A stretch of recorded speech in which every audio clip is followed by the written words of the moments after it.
ಟೀಮ್ಗೆ ಡಿಚ್ಚಿ ಸಾಹುಕಾರ್ ಡಿನ್ನರ್ ಆಟ ಚಳಿಗಾಲದ ಅಧಿವೇಶನ ಬಿಸಿಯೂಟ ಬಿಸಿ ಬಿಸಿ ಚರ್ಚೆ ಯಾರು ಔಟ್ ಗೋಯಿಂಗ್ ಯಾರು ಇನ್ಕಮಿಂಗ್ ಇದುವೇ ಚದುರಂಗದ ಮೊದಲ ಸ್ಟೋರಿ ಸಾಹುಕಾರ್ ಊಟದ ಲೆಕ್ಕ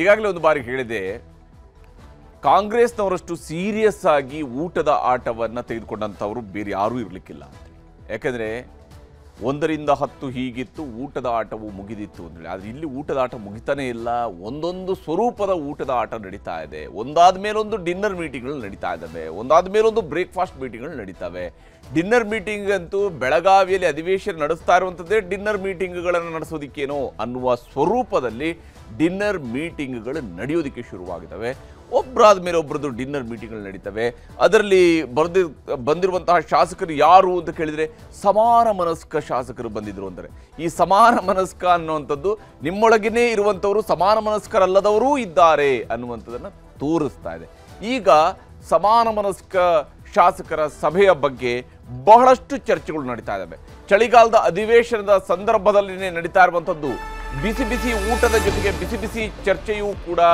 ಶುರುವಾಗಿದೆ ಬಿಸಿ ಬಿಸಿ ಊಟವನ್ನು ಮಾಡಿದ್ದಾರೆ ಅದ್ರ ಜೊತೆಗೆ ಬಿಸಿ ಬಿಸಿ ಚರ್ಚೆಯೂ ಕೂಡ ಗರಿಗೆದರಿದೆ ಸತೀಶ್ ಜಾರಕಿಹೊಳಿ ಅವರ ಡಿನ್ನರ್ ಪಾರ್ಟಿಯಲ್ಲಿ ಕುರ್ಚಿ ಕಚ್ಚಾಟಕ್ಕೆ ಟ್ವಿಸ್ಟ್ ಸಿಕ್ಕಿದೆಯಾ ಅನ್ನುವಂಥ ಅನುಮಾನ ಇದ್ದೇ ಇದೆ ಯಾಕಂದ್ರೆ ಸತೀಶ್ ಜಾರಕಿಹೊಳಿ ಅವರು ಸಿದ್ದರಾಮಯ್ಯನವರ ಬೆನ್ನಿಗೆ ಬಲವಾಗಿ ನಿಂತಿರತಕ್ಕಂತಹ ನಾಯಕ ಬಲವಾಗಿ ನಿಂತಿರತಕ್ಕಂತಹ ಸಚಿವ ಈ ಕಾರಣಕ್ಕಾಗಿಯೇ ಬೆಳಗಾವಿಯ ಸಾಹುಕಾರ್ ಈ ಬಾರಿ ಸಿದ್ದರಾಮಯ್ಯನವರ ಪರವಾಗಿ ಡಿನ್ನರ್ ಮೀಟಿಂಗ್ ಅನ್ನು ನಡೆಸಿದ್ರಾ ಅನ್ನುವ ಅನುಮಾನವೂ ಕೂಡ ಇದೆ ಸಿಎಂ ಕುರ್ಚಿ ಸಂಪುಟ ಪುನರ್ರಚನೆ ಅಧ್ಯಕ್ಷರ ಪಟ್ಟಕ್ಕೆ ಫೈಟ್ ಇವೆಲ್ಲದರ ನಡುವೆಯೂ ಕೂಡ ನಡೀತಾ ಇರುವಂತಹ ಈ ಡಿನ್ನರ್ ಮೀಟಿಂಗ್ ಬಹಳ ಕುತೂಹಲವನ್ನು ಕೆರಳಿಸಿದೆ ಬಹಳಷ್ಟು ಸಚಿವರುಗಳು ಅಲ್ಲಿಗೆ ಹೋಗಿದ್ದಾರೆ ವಿಶೇಷವಾಗಿ SC/ST ಸಮುದಾಯಗಳ ಸಚಿವರುಗಳು ಬಂದಿದ್ದಾರೆ ಅನ್ನುವಂಥದ್ದು ಒಂದು ಭಾಗ ಆದರೆ ಬೆಳಗಾವಿ ಜಿಲ್ಲೆಯ ಶಾಸಕರುಗಳನ್ನು ಕೂಡ ಅಲ್ಲಿಗೆ ಕರೆಯಲಾಗಿತ್ತು ಅವರೆಲ್ಲರೂ ಕೂಡ ಬಹುತೇಕರಲ್ಲಿಗೆ ಬಂದಿದ್ದಾರೆ ಹೀಗೆ ಈ ಸಭೆ ನಡೆಸಿರುವಂಥದ್ದು ಬಹಳ ಮುಖ್ಯ ಆಗಿತ್ತು ಬಹಳ ಇಂಟ್ರೆಸ್ಟಿಂಗ್ ಆಗಿರುವಂಥದ್ದು ಈ ಡಿನ್ನರ್ ಮೀಟಿಂಗ್ ಯಾವ ಉದ್ದೇಶ ಏನು ಕತೆ ಈ ರೀತಿಯಾದಂತಹ ಪ್ರಶ್ನೆಗಳನ್ನು ಹುಟ್ಟುಹಾಕಿದೆ ಡಿನ್ನರ್ ಒಗ್ಗಟ್ಟು ಹೇಗಿದೆ ಅನ್ನೋದನ್ನು ನಿಮಗೆ ಹೇಳ್ತಾ ಹೋಗ್ತೀನಿ ಅಧಿವೇಶನದ ಮಧ್ಯೆಯೇ ಸಚಿವ ಸತೀಶ್ ಜಾರಕಿಹೊಳಿ ಅವರು ಡಿನ್ನರ್ ಮೀಟಿಂಗನ್ನು ನಡೆಸಿದ್ದಾರೆ ಸತೀಶ್ ಜಾರಕಿಹೊಳಿ ಅವರು ಅಧಿವೇಶನದ ನಡುವೆನೇ ಸಮಾನ ಮನಸ್ಕ ಶಾಸಕರು ಈ ಸಮಾನ ಮನಸ್ಕ ಅನ್ನುವಂಥದ್ದೇ ಇದೆಯಲ್ಲ ಒಂದು ಪಕ್ಷದ ಒಳಗಡೆ ಇರತಕ್ಕಂತಹ ಈಗ 140 ಜನ ಶಾಸಕರಿದ್ದಾಗ 140 ಜನ ಶಾಸಕರು ಕೂಡ ಸಮಾನ ಮನಸ್ಕರಲ್ವಾ ಅಲ್ಲಿ ಒಂದಿಷ್ಟು ಸಪ್ರೇಟ್ ಕ್ಯಾಟಗರಿ ಇದೆ ಸಮಾನ ಮನಸ್ಕ ಕ್ಯಾಟಗರಿ ಮೊನ್ನೆ ಶಿವಕುಮಾರ್ ಅವರು ಒಂದು ಡಿನ್ನರ್ ಮೀಟಿಂಗ್ ಅನ್ನು ಮಾಡಿದಾಗ ಅಲ್ಲಿ ಬಾಲಕೃಷ್ಣ ಅವರು ಕೂಡ ಹೇಳ್ತಿದ್ರು ಸಮಾನ ಮನಸ್ಕ ಶಾಸಕರು ಸೇರಿದ್ದೀವಿ ಅಂತ ಹೇಳ್ಕೊಂಡು ಅದೇ ಸ್ವರೂಪದಲ್ಲೇ ಇಲ್ಲೂ ಸಮಾನ ಮನಸ್ಕ ಶಾಸಕರ ನಡುವೆ ಸಮಾಲೋಚನೆ ಹಾಕಿದೆ ಆಯ್ದ ಕೆಲವು ಶಾಸಕರಿಗೆ ಮಾತ್ರ ಆಹ್ವಾನವನ್ನು ಸತೀಶ್ ಜಾರಕಿಹೊಳಿ ಅವರು ನೀಡಿದ್ದರು ಅನ್ನೋದು ಸದ್ಯಕ್ಕೆ ಬೆಳಗಾವಿಯಿಂದ ಸಿಗ್ತಾ ಇರುವಂತಹ ಮಾಹಿತಿ ಆಯ್ದ ಕೆಲವರಿಗೆ ಮಾತ್ರ ಕರೆದಿದ್ದಾರೆ ಅಂತೇಳಿ ಸಿಎಂ ಪುತ್ರ ಡಾಕ್ಟರ್ ಯತೀಂದ್ರ ಸಿದ್ದರಾಮಯ್ಯ ಮಾಜಿ ಸಚಿವ ಹಾಗೂ ಮಧುಗಿರಿಯ ಶಾಸಕ KN ರಾಜಣ್ಣ ಇನ್ನು ಸುಮಾರು 20ಕ್ಕೂ ಹೆಚ್ಚು ಶಾಸಕರು ಭಾಗಿಯಾಗಿದ್ದಾರೆ ವಿಶೇಷವಾಗಿ SC ಸಮುದಾಯದ ಶಾಸಕರುಗಳು ST ಸಮುದಾಯಗಳ ಶಾಸಕರು ಭಾಗಿಯಾಗಿದ್ದಾರೆ ಹಾಗಂತೇಳಿ ಕೇವಲ SC/ST ಶಾಸಕರು ಮಾತ್ರ ಭಾಗಿಯಾಗಿದ್ದಾರೆ ಅಂತೇಳಿ ಅಲ್ಲ ಬೇರೆ ಸಮುದಾಯಗಳ ಶಾಸಕರು ಕೂಡ ಈ ಡಿನ್ನರ್ ಮೀಟಿಂಗ್ನಲ್ಲಿ ಭಾಗಿಯಾಗಿದ್ದರು ಈ ಸಂದರ್ಭದಲ್ಲೇ ಸಿದ್ದರಾಮಯ್ಯನವರ ಪರವಾಗಿ ಬಲವಾಗಿ ಬ್ಯಾಟ್ ಬೀಸಲಾಗಿದೆ ಬಿಸಿ ಬಿಸಿ ಊಟದೊಂದಿಗೆ ರಾಜಕಾರಣದ ಬಗ್ಗೆಯೂ ಕೂಡ ಬಿಸಿ ಬಿಸಿ ಚರ್ಚೆಯೂ ಕೂಡ ನಡೆದಿದೆ ರಾಜಕಾರಣದ ಬಿಸಿ ಬಿಸಿ ಚರ್ಚೆಯಲ್ಲಿ ವಿಶೇಷವಾಗಿ ಸಿದ್ದರಾಮಯ್ಯನವರ ಪರವಾಗಿ ಬ್ಯಾಟಿಂಗ್ ಮಾಡೋದಕ್ಕೆ ಶಾಸಕರು ಸಚಿವರುಗಳು ನಿಂತಿದ್ದಾರೆ ಅನ್ನೋದು ಬೆಳಗಾವಿಯಿಂದ ಸಿಗ್ತಿರುವಂತಹ ಮಾಹಿತಿ ಸತೀಶ್ ಜಾರಕಿಹೊಳಿ ಅವರ ಆಪ್ತ ವಲಯದಿಂದ ಸಿಗ್ತಾ ಇರುವಂತಹ ಮಾಹಿತಿ ಇಲ್ಲಿ ಒಂದು ಅಂಶದ ಬಗ್ಗೆ ಚರ್ಚೆ ಆಗಿದೆ ಅಂತ ಹೇಳ್ತಾ ಇದ್ದಾರೆ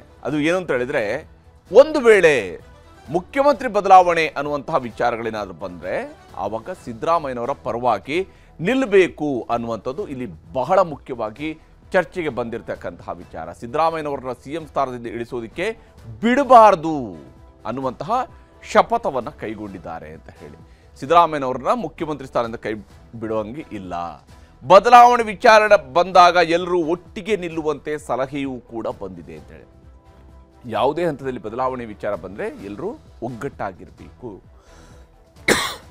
ಅಹಿಂದ ನಾಯಕರನ್ನ ಕಳ್ಕೊಂಡ್ರೆ ಕಾಂಗ್ರೆಸ್ಗೆ ಉಳಿಗಾಲ ಇಲ್ಲ. ಇದು ಸದ್ಯಕ್ಕೆ ಕಾಂಗ್ರೆಸ್ನವರು ಮನವರಿಕೆ ಮಾಡಿಕೊಡೋದಕ್ಕೆ, ವಿಶೇಷವಾಗಿ ಸಿದ್ದರಾಮಯ್ಯನವರ ಬಣ ಮನವರಿಕೆ ಮಾಡಿಕೊಡೋದಕ್ಕೆ ಮಾಡ್ತಾ ಇರುವ ಪ್ರಯತ್ನ.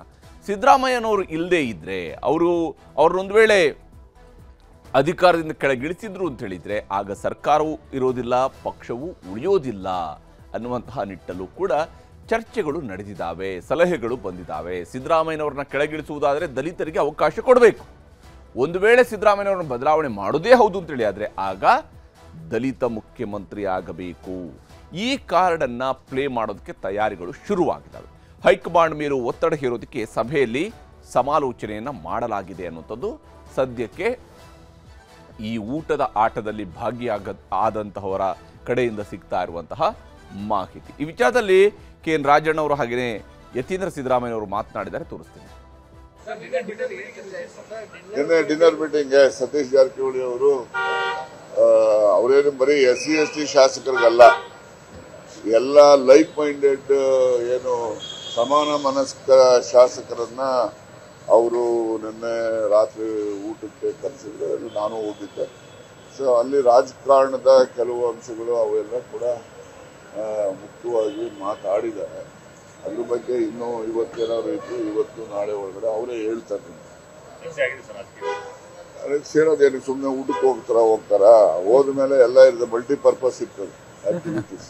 ಕರೀತಿದ್ದಾರೆ. ಮೊನ್ನೆ ದಿನೇಶ್ ಗುಂಡೂರಾವ್ ಸರ್ ಅವ್ರು ಕರೆದ್ರು, ಅಲ್ಲಿಗೂ ಹೋಗಿದ್ವಿ. CLP ಮೀಟಿಂಗ್ ಕರೆದ್ರು, ಅಲ್ಲಿಗೂ ಹೋಗಿದ್ವಿ. ಯಾವ ಮಿನಿಸ್ಟರ್ ಡಿನ್ನರ್ ಪಾರ್ಟಿ ಕರೆದ್ರು ಹೋಗ್ತೀವಿ. ಹೀಗೆ ಇಲ್ಲಿ ಕಾಂಗ್ರೆಸ್ನಲ್ಲಿ 2 ಸಮಾನ ಮನಸ್ಕ ಟೀಮ್ ಇದೆ ಅನ್ನೋದು ಕನ್ಫರ್ಮ್ ಆಯ್ತು. ನೋಡಿ ಹೇಗೆ SC ಬಾಲಕೃಷ್ಣ ಮತ್ತು KN ರಾಜಣ್ಣ ಇಬ್ರು ಕೂಡ ಒಬ್ಬರ ಮೇಲೆ ಇನ್ನೊಬ್ರು ಮುಗಿಬಿದ್ದು ಮಾತಾಡ್ತಾರಲ್ಲ. ರಾಜಣ್ಣ ಅವರು ಕನ್ಫರ್ಮ್ ಮಾಡಿದ್ದಾರೆ ಸಮಾನ ಮನಸ್ಕ ಶಾಸಕರು ಅಂತ. SC ಬಾಲಕೃಷ್ಣ ಅವರು ಮೊನ್ನೆ ಹೇಳಿದ್ದಾರೆ ನಾವು ಸಮಾನ ಮನಸ್ಕ ಶಾಸಕರು ಸೇರ್ಕೊಂಡು ಸಭೆ ಮಾಡಿದ್ವಿ. ಈ ಕಾಂಗ್ರೆಸ್ನಲ್ಲಿರುವಂಥ 140 ಜನ ಶಾಸಕರ ನಡುವೆ ಎಷ್ಟೆಷ್ಟು ಜನ ಸಮಾನ ಮನಸ್ಕ ಶಾಸಕರಿದ್ದಾರೆ ಅನ್ನೋಂಥದ್ದು ಗುಂಪುಗಳು ಈಗ ಗೊತ್ತಾಗಬೇಕಿದೆ. SC ಬಾಲಕೃಷ್ಣ ಅವರ ಕಡೆಯಲ್ಲಿ ಒಂದಷ್ಟು ಜನ ಸಮಾನ ಮನಸ್ಕ ಶಾಸಕರು ಶಿವಕುಮಾರ್ ಅವರ ಜೊತೆಗೆ ಮೊನ್ನೆ ಸಭೆ ಮಾಡಿದರೆ, ರಾಜಣ್ಣ ಅವರ ಪ್ರಕಾರ ಸಮಾನ ಮನಸ್ಕ ಶಾಸಕರು ಸತೀಶ್ ಜಾರಕಿಹೊಳಿ ಅವರ ಜೊತೆಗೆ ಊಟದಲ್ಲಿ ಭಾಗಿಯಾಗಿದ್ದಾರೆ. ಅಲ್ಲಿ ಮಲ್ಟಿಪರ್ಪಸ್ ಅಂತ ಹೇಳಿದ್ದಾರೆ. ಬಹಳಷ್ಟು ಕೆಲಸಗಳು ಇರತಕ್ಕಂತಹ ವಿವಿಧೋದ್ದೇಶದ ಕಾರಣಕ್ಕಾಗಿ ಆಗಿರುವಂತಹ ಒಂದು ಊಟ. ಇದರ ನಡುವೆ ಗಣಿಗ ರವಿ ಅವರು ಮಾತನಾಡಿದ್ದಾರೆ, ತೋರಿಸ್ತೀನಿ. ಈಗ DK ಶಿವಕುಮಾರ್ ಅವ್ರದ್ದು ಡಿನ್ನರ್ ಮೀಟಿಂಗಿಗೆ ನಾನು ಇರಲಿಲ್ಲ, ಹೋಗಿಲ್ಲ. ಮೊನ್ನೆ ದಿನೇಶ್ ಗುಂಡೂರಾವ್ ಅವ್ರು ಕರೆದಿದ್ರು, ಹೋಗಿದ್ವಿ. ಇವತ್ತು ಇನ್ನೊಬ್ರು ಕರೆದಿದ್ರು, ಹೋಗಿದ್ದೆ. ಊಟ ಮಾಡಿದ ತಕ್ಷಣ ಮುಖ್ಯಮಂತ್ರಿಗಳೆಲ್ಲ ಬದಲಾಗಲ್ರಿ. ಅದೆಲ್ಲ ಹಳೆ ಕತೆ ಆಯ್ತಿದೆ. ಇವಾಗ ತಂತ್ರಜ್ಞಾನ AI ಯುಗ. ಊಟ ಮಾಡಿದ ತಕ್ಷಣ CM ಬದಲಾಗಲ್ಲ. ಹೀಗೆ ಊಟ ಮಾಡಿದ ಕ್ಷಣ CM ಬದಲಾಗುವುದಿಲ್ಲ ಮತ್ತು ಊಟದ ಟೇಬಲ್ನಲ್ಲಿ ನಿರ್ಧಾರ ಆಗೋದಿಲ್ಲ. ಕನಿಷ್ಠ ಕಾಂಗ್ರೆಸ್ನ ಶಾಸಕರು ಅಲ್ಲಿವರೆಗೆ ಬಂದಿದ್ದಾರೆ. ಕಾಂಗ್ರೆಸ್ನವರು ಕೂಡ AI ಯುಗದಲ್ಲಿ ಅಪ್ಡೇಟ್ ಆಗ್ತಾ ಇದ್ದಾರೆ ಅನ್ನೋಂಥದ್ದು ಕನ್ಫರ್ಮ್ ಆಯಿತು. ಇಲ್ಲಿ ಔಟ್ ಗೋಯಿಂಗ್ ಜಟಾಪಟಿ ಕೂಡ ಬಹಳ ಜೋರಾಗಿದೆ. ವಿಜಯೇಂದ್ರ ಅವರು ಮುಖ್ಯಮಂತ್ರಿ ಸಿದ್ದರಾಮಯ್ಯನವರನ್ನ ಕಿಚಾಯಿಸೋದಕ್ಕೆ ಹೋಗಿದ್ದಾರೆ, ಅವರ ಬಗ್ಗೆ ಮಾತನಾಡಿದ್ದಾರೆ. ಮುಖ್ಯಮಂತ್ರಿಯವರ ವಿಚಾರಕ್ಕೆ ಸಂಬಂಧಪಟ್ಟಂತೆ ಸುವರ್ಣಸೌಧದ ಆವರಣದಲ್ಲಿ ಔಟ್ ಗೋಯಿಂಗ್ ಜಟಾಪಟಿ ನಡೀತಾ ಇದೆ. ಸಿದ್ದರಾಮಯ್ಯನವರನ್ನ ಕಿಚಾಯಿಸೋದಕ್ಕಾಗಿ BY ವಿಜಯೇಂದ್ರ ಅವರು ಹೇಳಿದ್ದಾರೆ. ಸಿದ್ದರಾಮಯ್ಯ ಅವರು ಔಟ್ ಗೋಯಿಂಗ್ ಮುಖ್ಯಮಂತ್ರಿ ಅಂತ BY ವಿಜಯೇಂದ್ರ ಅವರು ಹೇಳಿದ್ದಾರೆ. ಔಟ್ ಗೋಯಿಂಗ್ ಮುಖ್ಯಮಂತ್ರಿ. ಅದಕ್ಕೆ ಕಾಂಗ್ರೆಸ್ನ ಶಾಸಕರು ಸುಮ್ಮನಿರ್ತಾರ, ಇವರು ಕೂಡ ಔಟ್ ಗೋಯಿಂಗ್ ಪ್ರೆಸಿಡೆಂಟ್ ಅಂತೇಳಿ ಕಾಂಗ್ರೆಸ್ನವರು ತಿರುಗಿಟ್ಕೊಳ್ಳೋದಕ್ಕೆ ಶುರು ಮಾಡಿದ್ದಾರೆ. ವಿಜಯೇಂದ್ರ ಅವರು ಔಟ್ ಗೋಯಿಂಗ್ ಪ್ರೆಸಿಡೆಂಟ್ ಅಂತೇಳಿ ಪದೇ ಪದೇ ದೆಹಲಿಗೆ ಹೋಗಿ ಲಾಬಿ ಮಾಡೋದು ಯಾಕೆ? ವಿಜಯೇಂದ್ರ ಅವರು ಯಾವ ಕಾರಣಕ್ಕಾಗಿ ಪದೇ ಪದೇ ದೆಹಲಿಗೆ ಹೋಗ್ತಿದ್ದಾರೆ ಅನ್ನುವಂಥ ಪ್ರಶ್ನೆಯನ್ನು ಕೇಳ್ತಾ ಇದ್ದಾರೆ. ಕಾಂಗ್ರೆಸ್ನವರು ದೆಹಲಿಗೆ ಹೋಗ್ತಿದ್ದಾರೆ, BJಪಿಯವರು ದೆಹಲಿಗೆ ಹೋಗ್ತಿದ್ದಾರೆ. ಅಪ್ಪನ ಆಶೀರ್ವಾದದ ಪ್ರೆಸಿಡೆಂಟ್ ಅಂತ ಗೇಲಿ ಮಾಡಿದ್ದಾರೆ. ಅವರನ್ನ ಅಪ್ಪನ ಆಶೀರ್ವಾದದ ಪ್ರೆಸಿಡೆಂಟ್ ಅಂತೇಳಿ ಗೇಲಿ ಮಾಡ್ತಾ ಇದ್ದಾರೆ ವಿಜಯೇಂದ್ರ ಅವರನ್ನು. ಈ ಮೂಲಕ ಏಟು ಎದುರೇಟು ತಿರುಗೇಟು ಇವಳು ಬಹಳ ಜೋರಾಗಿ ಸಾಗಿದ್ದಾವೆ. ಯಾವ್ಯಾವ ಸ್ವರೂಪದಲ್ಲಿ ವಿಜಯೇಂದ್ರ ಅವರು ಮಾತನಾಡಿದ್ದಾರೆ, ಅವ್ರಿಗೆ ಹೇಗೆ ಕಾಂಗ್ರೆಸ್ನ ನಾಯಕರುಗಳು, ವಿಶೇಷವಾಗಿ ಸಚಿವರುಗಳು, ಶಾಸಕರುಗಳು ಹೇಗೆಲ್ಲ ಕೌಂಟರ್ ಕೊಟ್ಟಿದ್ದಾರೆ ಅಂತ ತೋರಿಸ್ತಾರೆ. ಪಾಪ ನೀವು ಮುಖ್ಯಮಂತ್ರಿಗಳ ಪರಿಸ್ಥಿತಿಯನ್ನು ನೀವು ಅರ್ಥ ಮಾಡ್ಕೊಳ್ಳಿ. Is A out going chief minister. ಯಾವಾಗ ರಾಜೀನಾಮೆ ಕೊಡ್ತಾರೋ ಯಾರಿಗೂ ಕೂಡ ಅದ್ರ ಬಗ್ಗೆ ಮಾಹಿತಿ ಇಲ್ಲ. ಮುಖ್ಯಮಂತ್ರಿಗಳ ಮಾತಿನ ದಾಟಿಯನ್ನು ನೋಡಿದ್ರೆ ನಿಮಗೆ ಅರ್ಥ ಆಗ್ತದೆ, ಹೋಲಿ ಬಿಡಪ್ಪ ಪಾಪ ಎಷ್ಟು ದಿನ ಇರ್ತಾರೆ ಅಂತೇಳಿ ಎಲ್ರಿಗೂ ಅನಿಸ್ತಕ್ಕಂಥದ್ದು ಸಹಜ. ಹಾಗಾಗಿ ಒಬ್ಬ ಔಟ್ ಗೋಯಿಂಗ್ ಚೀಫ್ ಮಿನಿಸ್ಟರಿಂದ ಈ ಸದನದಲ್ಲಿ ಏನೇ ಚರ್ಚೆ ಆದ್ರೂ ಕೂಡ ಪರಿಹಾರ ಸಿಗ್ತದೆ ಅನ್ನುವ ಆಶಾಭಾವನೆ ನಮಗೂ ಏನಿರಲಿಲ್ಲ. ಆದ್ರೂ ಕೂಡ ಕೊನೆ ನಾನು ಯಾವಾಗಲೂ ಕೂಡ ಒಂದು ಮಾತನ್ನ ಹೇಳ್ತಾ ಇದ್ದೆ, ಮುಖ್ಯಮಂತ್ರಿಗಳಾಗಿ ಎಷ್ಟು ದಿನ ಕುರ್ಚಿಲ್ ಕೂರ್ತೀರಿ ಅನ್ನೋದು ಮುಖ್ಯ ಅಲ್ಲ, ಆದ್ರೆ ಆ ಸ್ಥಾನದಲ್ಲಿದ್ದಾಗ ಏನ್ ರಾಜ್ಯಕ್ಕೆ ಒಳ್ಳೆ ಕೆಲಸ ಮಾಡಿದಿರಿ ಅನ್ನೋದು ಮುಖ್ಯ. ಆಯ್ತಲ್ಲಪ್ಪ, ಅವರು ಔಟ್ ಗೋಯಿಂಗ್ ಪ್ರೆಸಿಡೆಂಟ್ ಅಂತ ನಾವೇನು ಹೇಳೋಣ, ಅವರು ಕೂಡ ಬಿಜೆಪಿ ಪಾರ್ಟಿನಲ್ಲಿ ಔಟ್ ಗೋಯಿಂಗ್ ಪ್ರೆಸಿಡೆಂಟ್ ಅಂತ ಹೇಳೋಣ ಅವ್ರಿಗೆ. ಆದ್ರೆ ಸಿದ್ದರಾಮಯ್ಯನವ್ರ ವಿಚಾರದಲ್ಲಿ ಔಟ್ ಗೋಯಿಂಗು ಇಲ್ಲ, ಈಗಾಗಲೇ ಇನ್ನಲ್ಲಿದಾರಲ್ಲ, ಇನ್ನಲ್ಲೇ ಈ ವಿಲ್ ಕಂಟಿನ್ಯೂ. ಅವ್ರು ಅದನ್ನ ಮೊದಲಿಂದಾನು ಹೇಳ್ತಾರೆ, ಪ್ರತಿಪಕ್ಷಗಳು ಸುಮ್ನೆ ಅವ್ರ ಟೀಕೆಲೇನು ಹುರುಳಿಲ್ಲ ಏನಿಲ್ಲ, ಸುಮ್ನೆ ಮಾಡ್ತಿರ್ತಾರೆ, ಅದಕ್ಕೆಲ್ಲ ಉತ್ತರ ಕೊಡಕ್ಕಾಗುತ್ತೆ. ಅವ್ರು ಹೇಳೋದು ಹೇಳ್ತಾನೆ ಇರ್ತಾರೆ.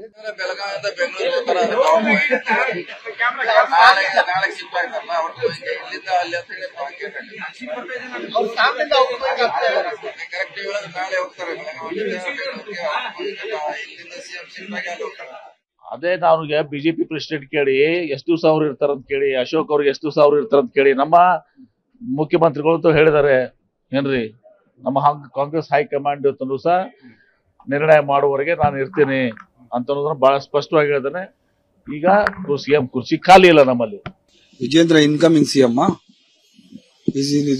Vijendra is incoming CM for the Karnataka state. ಭವಿಷ್ಯ ಹೇಳೋರ ಅವರು, ಭವಿಷ್ಯ ಹೇಳ್ತಾರೆ ವಿಜೇಂದ್ರ ಅವರು. ಫಸ್ಟ್ ಅವರು ತಟ್ಟೆಯಲ್ಲಿ ಬಿದ್ದಿರುವಂತ ಹೆಗ್ಡಾನ ಎತ್ತ ಕೇಳಿ. ಡೈಲಿ ಪಾಪ ಅವರು ಒಂದ್ ಕಡೆ ಅಶೋಕ್ ಅವ್ರ ಗ್ರೂಪ್, ಒಂದ್ ಕಡೆ ಯತ್ನಾಳ್ ಅವ್ರ ಗ್ರೂಪ್, ಒಂದ್ ಕಡೆ ಇವ್ರ ಗ್ರೂಪ್.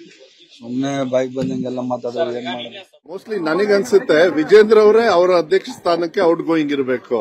ಇಲ್ಲಾಂದ್ರೆ ಅವರ ಮಾತೆತ್ತಿರ ಯಡಿಯೂರಪ್ಪನ ಕರ್ಕೊಂಡು ಹೋಗೋದು ಡೆಲ್ಲಿಗೆ, ಅವ್ರ ಜಾಗ ಉಳಿಸ್ಕೊಳ್ಳಕ್ಕೆ ಅವ್ರ ತಂದೆಯವ್ರನ್ನ ಕರ್ಕೊಂಡು ಹೋಗ್ತಾರೆ ಅಂತ ಹೇಳಿದ್ರೆ ಆ ಬಿಜೆಪಿ ಅವ್ರ ಸ್ಥಿತಿ ಏನಾಗಿದೆ ಅಂತ ನಿಮಗೆ ಗೊತ್ತಾಗ್ತದೆ. ವಿಜೇಂದ್ರ ಅವ್ರು ಏನ್ ಹೇಳ್ತಾರೆ, ಇದು ಸರಿಯಾದದ್ದಲ್ಲ, ಇಟ್ ಇಸ್ ಆಲ್ ಚೈಲ್ಡಿಶ್. ಸಣ್ಣ ಮಕ್ಕಳ ತರ ಆಟ ಮಾಡಬಾರ್ದು. ಮೆಚುರಿಟಿ ಇಲ್ಲ ಅಂತಾರೆ ಸರ್ ಅವರಿಗೆ. If he says outgoing then you don't have maturity. ಇವರು ವಿರೋಧ ಪಕ್ಷವಾಗಿರುವಂತರು ಇವ್ರ ಪಕ್ಷದಲ್ಲಿ ಏನಿದೆ ಗೊತ್ತಿಲ್ಲ. ಆದ್ರೆ ವಿಜೇಂದ್ರ ಅವ್ರಿಗೆ ಏನ್ ಗೊತ್ತಿದೆ, ನಮ್ಮ ಹೈಕಮಾಂಡ್ ನಮ್ಮ ಹೈಕಮಾಂಡ್ ಏನ್ ತೀರ್ಮಾನ ಮಾಡ್ತಾರ ಅದಕ್ಕೆ ಮಾನ್ಯ ಮುಖ್ಯಮಂತ್ರಿಗಳು ಬದ್ಧರಾಗಿರ್ತಾರಂತ ಅವ್ರು ಹೇಳಿದಾರೆ, ಮೊನ್ನೆನೂ ಹೇಳಿದ್ದಾರೆ. ಹಾಗಾಗಿ ನಮ್ಮ ಪಕ್ಷದ ಹೈಕಮಾಂಡ್ ವಿಜೇಂದ್ರ ಅಲ್ಲ. ಹೀಗೆ ವಿಜೇಂದ್ರ ಅವರ ಮಾತಿಗೆ ತಿರುಗಿಟ್ಕೊಡುವಂಥ ಕೆಲಸವನ್ನ ಮಾಡಿದ್ದಾರೆ. ಇದರ ನಡುವೆ ಇನ್ನೊಂದು ವಿಚಾರ, ವಿಜೇಂದ್ರ ಅವರ ವಿಚಾರದಲ್ಲಿ ಶಿವಕುಮಾರ್ ಅವ್ರಿಗೂ ಮತ್ತೆ ವಿಜೇಂದ್ರ ಅವರ ನಡುವೆಯೂ ಕೂಡ ಮಾತಿನ ಸಮರಕ್ಕೆ ಕಾರಣ ಆಗಿದೆ. ಅದೇನೆಂದರೆ, ರಾಜ್ಯ ಸರ್ಕಾರವನ್ನು ಲೂಟಿ ಸರ್ಕಾರ ಅಂತ ಹೇಳಿ ಬಿಜೆಪಿ ರಾಜ್ಯಾಧ್ಯಕ್ಷರು ಟೀಕಾ ಪ್ರಹಾರವನ್ನು ನಡೆಸಿದರು. ಇದು ಲೂಟಿ ಸರ್ಕಾರ, ಕಾಂಗ್ರೆಸ್ನವರ ಲೂಟಿಯಿಂದಾಗಿ ಖಜಾನೆ ಖಾಲಿ ಆಗಿದೆ ಅಂತೇಳಿ ವಿಜೇಂದ್ರ ಅವರು ರಾಜ್ಯ ಸರ್ಕಾರದ ವಿರುದ್ಧ ವಾಗ್ದಾಳಿ ನಡೆಸಿದ್ದಕ್ಕೆ ಶಿವಕುಮಾರ್ ಅವರು ಸಿಟ್ಟಿಗೆದ್ದಿದ್ದಾರೆ. ವಿಜೇಂದ್ರ ಅವರ ಮಾತಿಗೆ ಅಷ್ಟೇ ಖಾರವಾಗಿ ಪ್ರತಿಕ್ರಿಯೆಯನ್ನು ನೀಡಿದ್ದಾರೆ DCM DK. Shivakumar. Vijayendra collection king, ಇದು ಶಿವಕುಮಾರ್ ಅವರ ಲೇವಡಿ. ವಿಜೇಂದ್ರ ಕಲೆಕ್ಷನ್ ಕಿಂಗ್ ಅಂತೇಳಿ ಲೇವಡಿಯನ್ನು ಮಾಡಿದ್ದಾರೆ. ಶಿವಕುಮಾರ್ ಮಾತಿಗೆ ಮತ್ತೆ ವಿಜೇಂದ್ರ ಅವರು ಕೂಡ ತಿರುಗಿ ಬಿದ್ದಿದ್ದಾರೆ. ಅವರು ಕೂಡ ಸುಮ್ಮನಾಗಿಲ್ಲ. ಯಾವಾಗ ತನ್ನನ್ನು ಕಲೆಕ್ಷನ್ ಕಿಂಗ್ ಅಂತ ಹೇಳಿದ್ರು ಆವಾಗ ವಿಜೇಂದ್ರ ಅವರು ಕೂಡ ಸಿಟ್ಟಾಗಿದ್ದಾರೆ. ಅಧಿಕಾರದ ಮದದಿಂದ ಮಾತನಾಡ್ತಾ ಇದ್ದಾರೆ. ಶಿವಕುಮಾರ್ ಅವರು ಅಧಿಕಾರದ ಮದದಿಂದ ಮಾತಾಡ್ತಿದ್ದಾರೆ ಅಂತ ಹೇಳಿ ಆಕ್ರೋಶವನ್ನು ವ್ಯಕ್ತಪಡಿಸಿದ್ದಾರೆ. ಇವರಿಬ್ಬರ ನಡುವಿನ ಮಾತಿನ ಜಟಾಪಟಿ ಹೇಗಿತ್ತು ಅನ್ನೋದನ್ನು ತೋರಿಸ್ತೀನಿ. ದುಡ್ಡು ಹೊಡೆಯೋರಿಗೆ ಬಡವರಾದ್ರೇನು ಶ್ರೀಮಂತರಾದ್ರೇನು, ಇವ್ರಿಗೆ ರಾಜ್ಯದಲ್ಲಿ ಇವತ್ತು ಲೂಟಿ ಮಾಡಿ ಖಜಾನೆನ ಖಾಲಿ ಮಾಡಿ ಕಾಂಗ್ರೆಸ್ ಹೈಕಮಾಂಡ್ಗೂ ಕೂಡ ತೃಪ್ತಿಪಡಿಸಿ ತಾವು ಅಧಿಕಾರದಲ್ಲಿ ಮುಂದುವರಿಬೇಕು. ಒಂದೇ ಹೊತ್ತು ಈ ಸರ್ಕಾರದಲ್ಲಿ ನಡೀತಾ ಇರುವಂತದ್ದು. ಅಸೆಂಬ್ಲಿಲಿ ಮಾತಾಡಕ್ ಹೇಳಿ, ಮೊದಲು ತಪ್ಪಿಸ್ಕೊಂಡೆಲ್ಲ ಹೋಗಿ ಎಲ್ಲ ಇರೋದಲ್ಲ, ಬಂದಿರು ಮಾತಾಡಿ ಅಸೆಂಬ್ಲಿಲಿ. ಅದು ಯಾವ ಖಜಾನೆ, ಯಾವ ಕಲೆಕ್ಷನ್ನು, ಅವ್ರ ಕಲೆಕ್ಷನ್ನು, ಅವ್ರ ಅಕೌಂಟ್ಗಳು, ಅವ್ರ ಟ್ರಾನ್ಸ್ಫರ್ಗಳೆಲ್ಲ ಬಿಡಿಸ್ಬೇಕಾ? ಒಂದು ಅಸೆಂಬ್ಲಿಲಿ ಮಾತಾಡಕ್ ಹೇಳಿ, ಮಾತಾಡ್ತೀವಿ. ನನಗೂ ಗೊತ್ತಿದೆ ಏನೇನು ಮಾತಾಡ್ಬೇಕು ಅಂತ. ಮಾತಾಡ್ಬೇಕಾದ್ರೆ ಬಹಳ ಇತಿಮಿತಿಯಿಂದ ಪಕ್ಷದ ಅಧ್ಯಕ್ಷರೇ ಮಾಡ್ಕೊಳ್ಳಿ. ಏನ್ ಖಜಾನೆ, ಯಾರ ಕಲೆಕ್ಷನ್ ಏನಾದ್ರು ಇವತ್ತು ಕಿಂಗ್ ಅಂತ ಅಂದ್ರೆ ವಿಜೇಂದ್ರ. ಅವ್ರ ಅಪ್ಪನ ಹೆಸರು ಇವತ್ತೇನಾದ್ರು ಹೇಳಿಸ್ಬೇಕಾದ್ರೆ ವಿಜೇಂದ್ರ, ಅದನ್ನ ಮರಿಬಾರದು. ಡಿ.ಕೆ. ಶಿವಕುಮಾರ್ ಅವ್ರಿಗೆ ನಾನು ಒಂದು ಕಿವಿ ಮಾತನ್ನ ಹೇಳ್ತೇನೆ. ಬಹುಶಃ ನಿಮ್ಮ ಬಾಯಲ್ಲಿ ಭ್ರಷ್ಟಾಚಾರದ ಬಗ್ಗೆ ಮಾತನಾಡದೇ ಇದ್ರೆ ಒಳ್ಳೇದು. ರಾಜ್ಯದ ರಾಜಕೀಯ ಇತಿಹಾಸದಲ್ಲಿ ಭ್ರಷ್ಟಾಚಾರದ ಪಿತಾಮಹರು ಯಾರು ಅಂತ ಹೇಳಿದ್ರೆ ಡಿ.ಕೆ. ಶಿವಕುಮಾರ್ ಅವರು. ನಿಮ್ಮ ಕಾಂಗ್ರೆಸ್ ಪಕ್ಷದಲ್ಲಿ ಕೇಳಿದ್ರೆ ಹೇಳ್ತಾರೆ, ಯಾರ ಹೆಸರು ಹೇಳ್ಬೇಕು ಅವ್ರನ್ನ ಹೇಳ್ತಾರೆ. ಹಾಗಾಗಿ ನಿಮ್ಮ ಬಾಯಲ್ಲಿ ಭ್ರಷ್ಟಾಚಾರದ ಬಗ್ಗೆ ಮಾತನಾಡದೇ ಇದ್ರೆ ಒಳ್ಳೇದು. ಯಾವ ಪುರುಷಾರ್ಥಕ್ಕೆ ಮಾತನಾಡ್ತಾ ಇದ್ದೀರಿ? ಹೀಗೆ ಏಟಿಗೆ ಎದುರೇಟು, ಮಾತಿಗೆ ಮಾತು, ತಿರುಗೇಟು ಎಲ್ಲವೂ ಕೂಡ ಬಹಳ ಜೋರಾಗಿ ಸಾಗಿತ್ತು. ಆದರೆ ಸಾಹುಕಾರ ಊಟದ ಲೆಕ್ಕ ಏನು ಅನ್ನುವಂಥದ್ದು ಬಹಳ ಮುಖ್ಯವಾಗಿ ಗೊತ್ತಾಗಬೇಕಾಗಿರುವಂಥದ್ದು. ಭಾಳಷ್ಟು ಇನ್ನೂ 2 ದಿವಸ ಅಲ್ಲಿ ಬೆಳಗಾವಿಯಲ್ಲಿ ಸದನ ನಡೆಯೋದ್ರಿಂದಾಗಿ ಅಲ್ಲಿವರೆಗೂ ಕೂಡ ಬಹಳಷ್ಟು ಊಟದ ಲೆಕ್ಕಾಚಾರಗಳು ನಡೆಯುವಂಥದ್ದು ಇನ್ನೂ ಬಾಕಿ ಉಳಿದಿದ್ದಾವೆ ಅನ್ನೋಂಥ ಮಾಹಿತಿ ಇದೆ. ಏನೇನು ಲೆಕ್ಕಾಚಾರಗಳು ನಡೀತವೆ, ಇದರ ಪರಿಣಾಮ ಏನಾಗುತ್ತೆ ಅನ್ನೋದನ್ನು ನೋಡಬೇಕಾಗಿದೆ.